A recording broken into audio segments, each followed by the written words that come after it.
இன்னைக்கு யார் கதையை பார்க்க போகிறோம் பார்த்துக்கோங்க. ராணி மங்கம்மாள். ராணி மங்கம்மாளை பற்றி பார்க்க போகிறோம். ராணி மங்கம்மாள் 17ஆம் நூற்றாண்டில் மதுரை ஆண்ட சொக்கநாதரின் மனைவி ஆவார். 17ஆம் நூற்றாண்டு மதுரையில் சொக்கநாதர்னு ஒருத்தர் ஆண்டிருக்காங்க.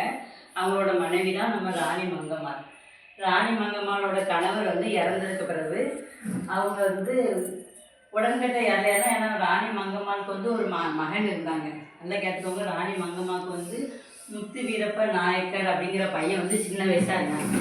சின்ன வயசாக இருந்ததுனால அந்த காலத்தில் என்னென்னா கணவர் இருந்தால் உடன்கட்டையாகி இறந்துருவாங்கலாம். இந்த பையனை பார்த்துக்கிடணும் அப்படிங்கிறதுக்காண்டி இறக்கலை. அந்த பையனை சும்மா அரியணையாக வச்சுட்டு காப்பாளராக இருந்திருக்காங்க. காப்பாளர்னால் இவங்க அரசவையிலேருந்து ஆட்சியில் தந்ததில் சின்ன பையன்தான் பையன்.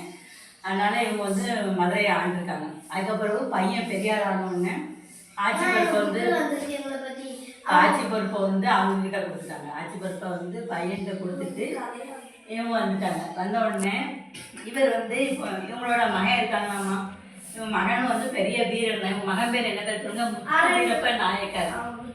இடையில பேசினா புரியாது. இவங்க முத்து வீரப்ப நாயக்கர் இவங்க மகன். இவங்க மகன் முத்து வீரப்ப நாயக்கர். அப்போ அவுரங்கசீப் தெரியுமா, அக்பரோட மகன் அவுரங்கசீப் இருக்காரு. அவர் நம்ம நாட்டை பூரா அப்படியே பிடிக்கிறதுக்காண்டி முதல்ல என்ன செய்வாராம், ஒரு செருப்பு அனுப்பி வைப்பாராம். ஒரு யானையில் அனுப்பி வச்ச உடனே அவங்க அந்த செருப்புக்கு மரியாதை செய்யணுமா. செருப்புக்கு மரியாதை செய்து கப்பம் கட்டணுமா. அவுரங்கசீப் அவ்வளோ தூரம் கப்பம் கட்டுனா வரி கட்டுறது. அவங்க எவ்வளோ பணம் கட்டுறாங்களோ, இப்போ நம்ம பணம் இருக்கலாம் துட்டு கொடுக்கறதுன்னு சொல்லுவாங்க. நம்ம துட்டு கொடுக்குறது அந்த அன்னைக்கு பணம் கட்டுறது அப்படின்னா செருப்பு அனுப்பி வச்சுருக்கான். செருப்பு அனுப்பி வச்ச உடனே இந்த ராஜா என்ன பண்ணியிருக்காரு, முத்து வீரப்ப நாயக்கர் இருக்குலாம், அந்த ஒரு செருப்பை அவர் காலில் போட்டுக்கிட்டாங்க. ஒரு செருப்பை காலில் போட்டுட்டு, உங்கள் மன்னர் என்ன ஒரு செருப்பு மட்டும் அனுப்பி வச்சுருக்காங்க, இன்னொரு செருப்பு இருந்தால் நான் காலில் போட்டுவிடான்னு அப்படின்னு சொல்லிட்டு அவ்வளோ ஒரு வீரமான பையன், அவ்வளோ வீரமான அரசர் தான் இவர். அப்போ அவுரங்கசீப்புக்கு பயங்கர கோபமாகி இவங்க மேலே படையெல்லாம் எடுத்துருக்காங்க, சண்டை போட்டிருக்காங்க. நல்ல முறையில் முத்து வீரப்ப நாயக்கர் ஆட்சி பண்ணிட்டு இருந்தார். நல்ல வீரமானவர் தான். இவருக்கு பெரியம்மை நோய் சொல்லுவாங்க, அந்த அம்மை நோய் இருக்கலாம். அந்த நோய் இவர் இறந்துட்டார் திடீர்னு. அது நம்ம ராணி மங்கம்மாளுக்கு ஆமாம் முத்து வீரப்ப நாயக்கர் அம்மை நோயால் இறந்துட்டார். அப்போ ராணி மங்கம்மாள் ரொம்ப மன உளைச்சல்ல இருந்துட்டாங்க. இவரோட மனைவியும் அவங்க பேர் ஒன்று சரியாக தெரியல. இவங்க மனைவி குழந்தை உண்டாயிருக்காங்க. குழந்தை உடனே அந்த குழந்தைய பெற்று கொடுத்துட்டு தற்கொலை பண்ணிக்கிட்டாங்க. தன்னோட கணவனோட பிரிவு தாங்க முடியாமல் குழந்தை பிறந்தோடனே தற்கொலை பண்ணிக்கிட்டாங்க. அப்போ பாருங்க, மகன் இறந்தாச்சு, மருமகன் இறந்தாச்சு. அந்த பேரனை பார்க்கணும் அப்படிங்கிறதுக்காண்டி அதே மாதிரி பேரனை வச்சுட்டு இவங்க ராணியாக அரியணை அறிவித்தாங்க. பேரனை ஒரு இளவரசர் மாதிரி வச்சுக்கிட்டு, ஏன்னா சின்ன பிள்ளை எப்படி அரசாங்க முடியும். அதனால் ராணி அரசாங்க. இந்த ராணி என்ன பண்ணியிருக்காங்கன்னா, நம்ம எல்லா ராணியும் பார்த்தோம் சண்டை போட்டு ஜெயிப்பாங்களா. இவங்களுக்கு அறிவு பலன். சண்டை போடுறதோட எதிரிகள் எப்படி வெல்லணும். இப்போ ஒருத்தர் படையை எடுத்து வராங்கன்னா அவங்களுக்கு வேறு விதமாக இந்த பரிசு பொருட்களை கொடுக்குறது. அப்படி புத்தி கூர்மையால் நிறைய புத்தி கூர்மையால் நிறைய ஜெயிச்சிருக்காங்க. நம்ம இப்போ காவேரிக்கும் நம்ம நாட்டுக்கும் சண்டை வர தெரியுமா, தண்ணி விட மாட்டாங்க. அது 100 வருஷத்துக்கு முன்னோட்டியே இருந்தது. ஒரு மைசூர் மன்னர் காவிரிக்கு குறுக்க பெரிய அணை கட்டி தண்ணி கொடுக்க மாட்டேன்னு சொல்லியிருக்காங்க. அப்போ மங்கம்மா இருக்காங்க, நிறைய படையை திரட்டிட்டு எப்படியாவது போர் பண்ணணும்னு இருக்காங்க. பெரிய மழை அந்த கடுப்படை இருக்குல்ல, அதை இடிச்சு அந்த போர் அதை அப்படியே முடிஞ்சு போச்சு. அப்போ எப்போ இந்தியை வச்சு காவிரி பிரச்சனை நம்மளுக்கு இருக்குது. 100 வருஷத்துக்கு முன்னாடியே காவிரி பிரச்சனை நம்மளுக்கு இருக்குது. அப்போ இவங்க சாதுரியமான அறிவு உள்ளவங்க. அறிவால் நம்ம ஜெயிக்கிறது, புத்தி கூர்மையான வெல்லுறது, சண்டை போடுறது அப்படின்னு நிறைய நல்ல விஷயங்கள்.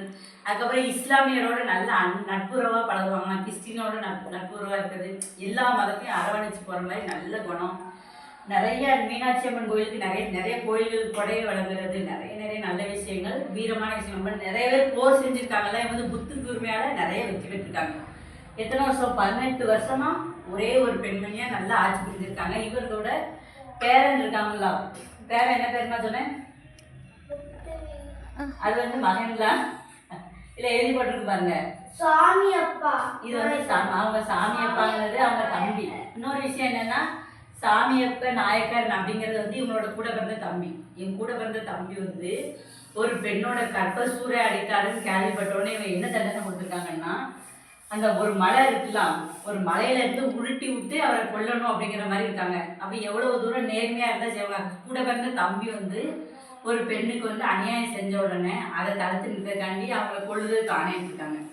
நம்ம தம்பி தானே அப்படிங்கிற யார் செஞ்சாலும் தப்பு தப்பு தான் அப்படிங்கிற மாதிரி நேர்மையாகவும் இருந்திருக்காங்க. இவங்களோட பேரை வந்து நம்ம பாட்டி வந்து நம்மளுக்கு நம்ம பெரிய வயசாகியுமே சொல்லி இவங்க ஆட்சியை தரலையே அப்படின்னு சொல்லிட்டு இவங்களை வந்து சிறையில் அடைச்சிட்டாங்க.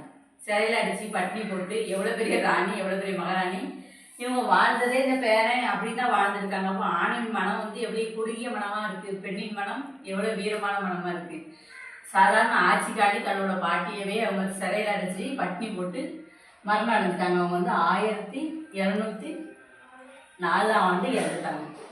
அப்போ நம்ம மங்கம்மாவில் வந்து நிறைய புத்தி கூர்மை உள்ளவங்க. அவங்க வந்து கடைசி சதியால் இறந்து போனாங்க. அவங்க வாழ்ந்ததே வந்து பிள்ளைங்க பேரங்க அப்படின்னு தான் வாழ்ந்துருக்காங்க. கடைசி அவங்க பேரனாலே வாழ்ந்துருக்காங்க. என்ன செய்யணும் அப்படின்னு ராணி மங்கம்மாலேருந்து நம்ம என்ன நினச்சிக்கணும்னா புத்தி கூர்மை நிறைய நம்ம இருக்கணும். அதனாலே நிறைய அரசாங்க கப்பம் கட்டாமல் இருப்பாங்கலாம், அவங்ககிட்ட இருந்து சாதுரியமாக பேசி அதை வென்ற மாதிரி நிறைய வீரமானவங்க நிறைய நல்ல விஷயங்கள், நிறைய அன்னதான சத்திரம் கட்டுறது ஏகப்பட்ட இது செஞ்சுருக்காங்க. அப்போ நம்மளும் இன்னைக்கு சாதனை பெண்கள் யாரை பார்த்துருக்கோம்? ராணி மங்கம்மாள் தொடர்ச்சியான சோழ இருந்த போதும் அவங்க வந்து நம்ம நாட்டை காப்பாற்றணும் அப்படிங்கிறக்காண்டி அவங்க அரியணை ஏறி வீரமாக இந்த நாட்டை ஆண்டுருக்காங்க. ஓகேவா?